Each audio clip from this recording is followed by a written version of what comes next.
semuanya, saya Sri Mudita Kumari Diana, biasa dipanggil Mudita, dari kelas 10-1. Dan di sini saya sebagai ketua kelompok.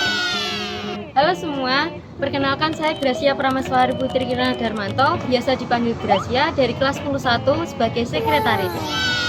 Halo semua, perkenalkan nama saya Nindita Kusuma, biasa dipanggil Tata. Saya dari kelas 10-1 dan saya sebagai bendahara.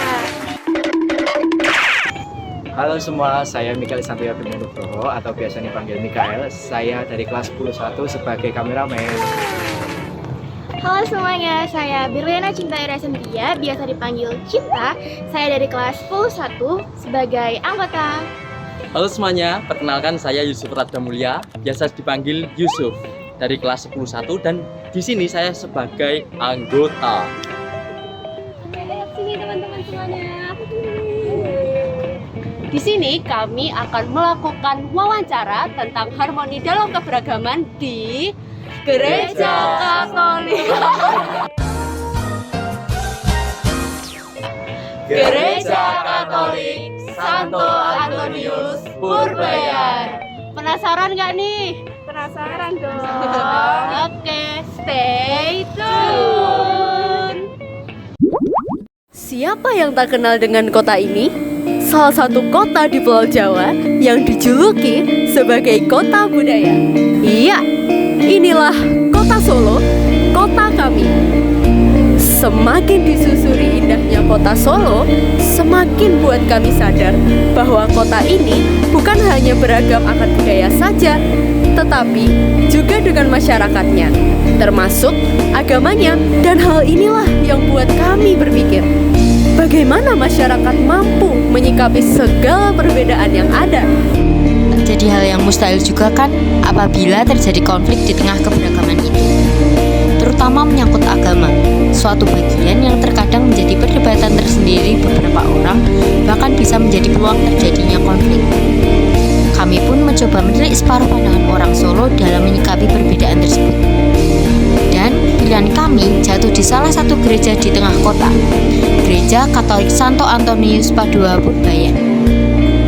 Melalui dua narasumber yang diwawancarai, kami mendapatkan beberapa pencerahan terkait cara masyarakat dalam menyikapi perbedaan agama yang ada di kota Solo. Baik, selamat siang dengan Mas siapa? Siang, saya Anto. Nah, Anto. Sekretariat. Sekretariat. Ya, Sekretariat Gereja Katolik Santo Antonius Purbayan ya. Nah, mohon izin kami perwakilan dari SMA Negeri 1 Surakarta untuk mewawancarai jenengan tentang keberagaman yang ada di sekitar gereja. Apakah diperbolehkan? Diperbolehkan. Baik. Kalau nggak boleh, saya nggak kesini. Iya. Oke, kita masuk ke pertanyaan pertama ya. Ya, langsung. Ya, menurut Mas Anto, ya, keragaman apa aja yang ada di sekitar gereja ini? Banyak. Ya. Ya, Apa saja? kalau keragaman etnis pasti, terus keragaman budaya pasti, keragaman agama pasti. Nah, itu semuanya ada. Unsur-unsur itu. Budaya ada, ras ada, etnis ada, terus agama juga ada. Selanjutnya, gimana pandangan Mas Anto terkait cara masyarakat menghargai keragaman di kota Solo? Kota Solo cukup matang masyarakatnya. Jadi terkait dengan keragaman hal-hal yang berbeda dengan apa yang menjadi identitas personal satu dengan yang lain, dan perbedaan itu sudah bukan hal yang menjadi istilahnya menjadi kendala atau apa. Biasa menjalani hidup seperti biasa. Mau kerjasama, kolaborasi dan sebagainya semuanya jalan bagus. Untuk pendapat saya secara pribadi itu, dan secara umum umat Purbayan juga sama, karena pada akhirnya bahkan ketika misa ke gereja pulang, mereka pulang pun di keluarga kan juga macam-macam. Tidak semuanya itu dari latar belakang Katolik juga. Gitu. Baik. Nah, menurut Mas Anto, bagaimana cara menyikapi keragaman tersebut di tengah masyarakat yang sangat amat beragam? Menyikapinya secara sebentar. Kalau yang sudah terjadi ya semuanya diterima dengan apa adanya dan menganggap itu bahwa setiap identitas ya ya memang itu ciri khasnya setiap pribadi, bahkan antara saya jenengan dengan teman dengan guru dan sebagainya. Bahkan ketika Anda mau membicarakan lingkungan yang istilahnya tidak plural, yang benar-benar hanya satu etnis kah, satu ras kah, atau satu agama kah, bahkan di dalamnya pun pasti ada perbedaan, entah itu dari secara pribadi, secara perbedaan sudut pandang, nah apalagi lebih luas lagi. Lalu di lingkup gereja ini kan tadi disebutkan ada banyak sekali keberagaman ya, dari etnis, budaya, agama, dan lain sebagainya. Nah, di lingkup gereja ini apakah ada penerapan ajaran toleransi, dan itu bagaimana pelaksanaannya di sini? Kalau itu mendasar, pelajaran berkaitan dengan toleransi itu mendasar, dan bahkan tanpa turunan aturan lain pun penghormatan kepada keyakinan, kepada kondisi, kepada latar belakang atau budaya itu sudah menjadi fondasinya, karena tidak bisa membicarakan istilahnya kasih atau cinta kasih jika mengabaikan hal itu. Jadi cinta kasih itu kan memang muncul karena memang ada keragaman, ada perbedaan seperti itu. Kalau nggak ada, ya sudah flat aja. Iya, betul. Ya. Nah, lalu dari jawaban Mas Alta tadi, kan banyak keragaman di dunia ini. Nah, itu kenapa ada banyak juga keragaman? Boleh dijelasin nggak? Itu sangat global. Iya, banyak betul. keragaman. Oke, secara sudut pandang pribadi berarti.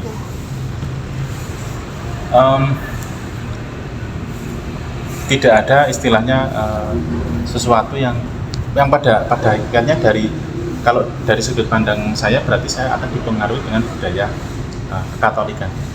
Memang bahkan dalam Alkitab sendiri semuanya tidak dijabarkan bahwa itu seragam. Bahkan Adam dan Hawa pun munculnya pun setelah bumi ada, setelah ciptaan ada.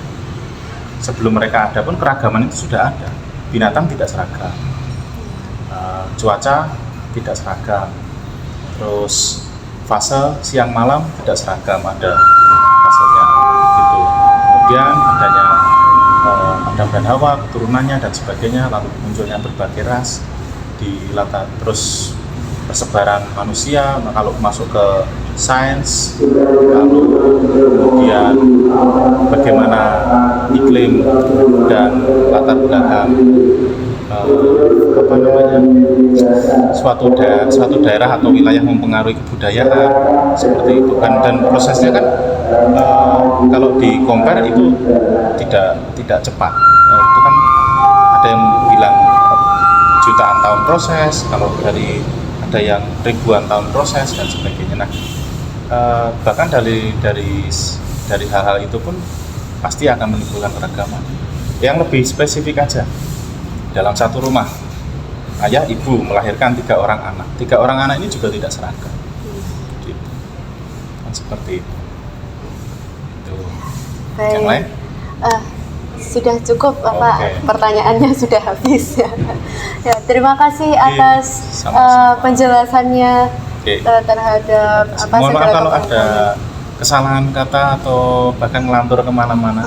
Tidak apa-apa, Oke. justru itu sangat membantu kami dalam menyelesaikan proyek ini. Oh iya? Iya, betul sekali. Semoga nggak ngelantur. Nggak apa-apa, aman. Ya, Gitu ya. ya terima kasih sekali Sama-sama. ya Mas ya. Semoga sukses Amin, semuanya. terima kasih. Halo, selamat siang. Ini dengan Bapak siapa? Saya Andri Setiawan. Baik, perkenalkan kami perwakilan dari SMA Negeri 1 Surakarta akan memberikan beberapa pertanyaan terkait dengan proyek kokurikuler kami dengan tema Bhinneka Tunggal Ika. Kami akan memberikan beberapa pertanyaan seputar keberagaman yang ada di sekitar Gereja Santo Antonius Padua Purbayan. Apakah Pak Andri berkenan? Ya, saya berkenan. Baik, pertanyaan pertama. Keragaman apa saja yang ada di sekitar gereja ini menurut Pak Andri? Keragaman banyak ya. Ya, sini mungkin tempatnya kita kan sangat di tengah kota juga. Jadi banyak orang yang mungkin beragam, dari yang mungkin kaum etnis, yang Cina, Jawa, ya komplit lah, kompleks. Gereja ini mungkin ya dekat juga perkantoran balai kota dan ya bank-bank, kantor ini polisi militer sini dekat, jadi ya mungkin enak ya, di samping enak ya kita juga tingkat keamanannya juga agak lebih spesifik lah, lebih terpantau daripada mungkin yang di gereja-gereja yang di dalam apa ya, mungkin kampung atau mungkin yang sebagainya, mungkin kayak itu ya, kayak harapannya. Ya Pak, terkait dengan apa yang sudah Bapak sebutkan tadi, kan biasanya terletak di tengah kota ya Pak, banyak lingkungan di sekitar yang mungkin tidak seagama dengan masyarakat yang ada di gereja. Nah, menurut pandangan Bapak sendiri, bagaimanakah orang-orang Solo sendiri menyikapi keberagaman tersebut? Ya, untuk kita ya sebagai keamanan mungkin ya kadang ada rasa takut, tapi ya tidak lah. Tapi ya kita kan walaupun umat mayoritas, kita juga saling menghargai satu sama yang lain. Ya, mungkin kita juga dekat masjid, mungkin kayak apa, kegiatan apa, mungkin kita juga menghargai. Kadang kayak kemarin itu yang viral sampai kegiatan event yang di balai kota dekat masjid, dekat gereja juga, dan memviralkan ya mungkin sampai apa ya, umat kita terganggu. Tapi ya dalam suatu apa ya masalah itu mungkin ada timbul yang baik, soalnya mungkin dari pihak balai kota mungkin saling menghargai juga, bisa tahu kondisi kita mungkin sedang mungkin event-event yang di balai kota agak dikurangi, ya menjaga toleransinya kayak gitulah, kayak gitu ya. Mungkin masalah-masalah di luar konteks itu ya mungkin ya nggak sampai terpengaruh kayak mungkin teror atau gimana, kita aman-aman aja kalau di gereja selama ini. Terkait dengan keamanan gereja tadi Pak, terutama kan Bapak berdoa semoga tidak ada terjadi teror itu Pak. Kalau misalkan nih Pak, kabar buruknya ternyata terjadi tindakan tersebut, sebagai pihak keamanan sendiri, bagaimana upaya Bapak untuk mengatasi konflik yang terjadi mengenai keberagaman tersebut, apalagi kan kita di sini minoritas seperti itu.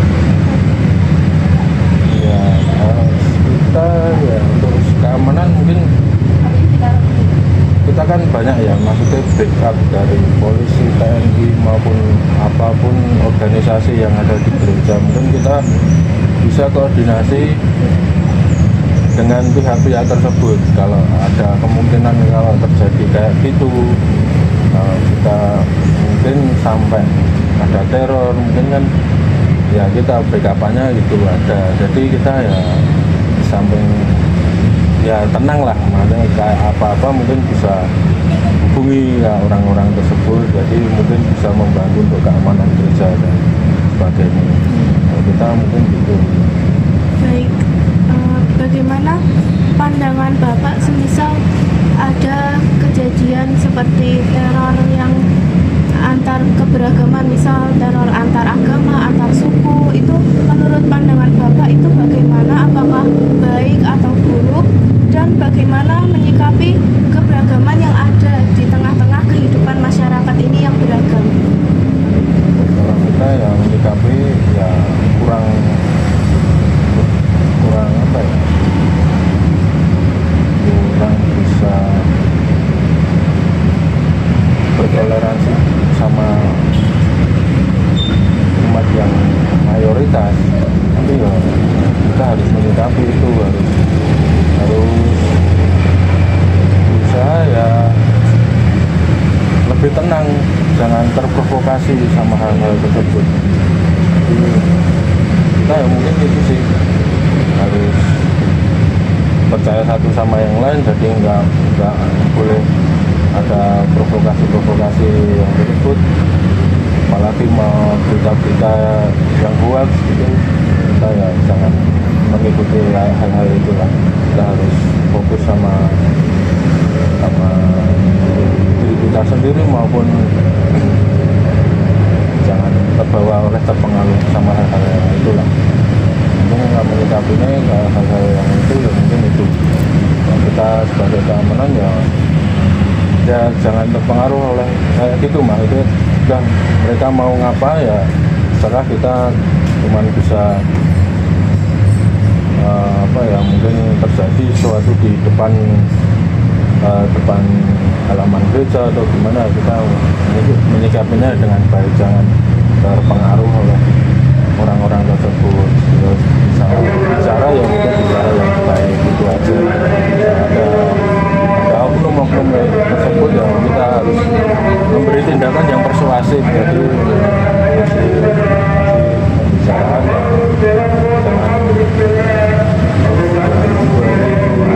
memprovokasi, melebih-lebihkan suatu masalah lah. Jadi harus bicarakan lebih baik. Ini kayak ada demo atau kayak kemarin demo yang besar di sini, kita ya udah tenang, bersikap tenang aja, nggak usah mengikuti orang-orang yang kayak gitu. Udah ya, mungkin keamanan. Baik, cukup sekian wawancara dari kami. Terima kasih Pak Andri sudah berkenan untuk membantu tugas proyek kami. Sehat selalu Pak Andri. Terima kasih. Terima kasih bila mengganggu waktunya. Begitulah pencerahan yang kami dapatkan dari dua narasumber tersebut. Semoga dengan ini sikap dalam menghadapi perbedaan, terutama perbedaan agama, jauh lebih baik lagi, sehingga persatuan dan kesatuan tetap terjaga dan terlestarikan sampai ke generasi berikutnya.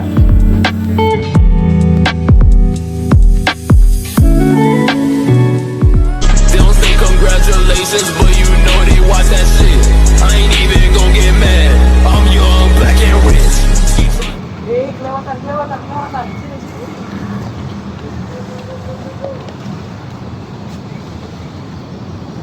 Dan itulah hasil wawancara dari kami. Sekian dari kelompok kami. Terima kasih. Selamat berjuang. Sukses.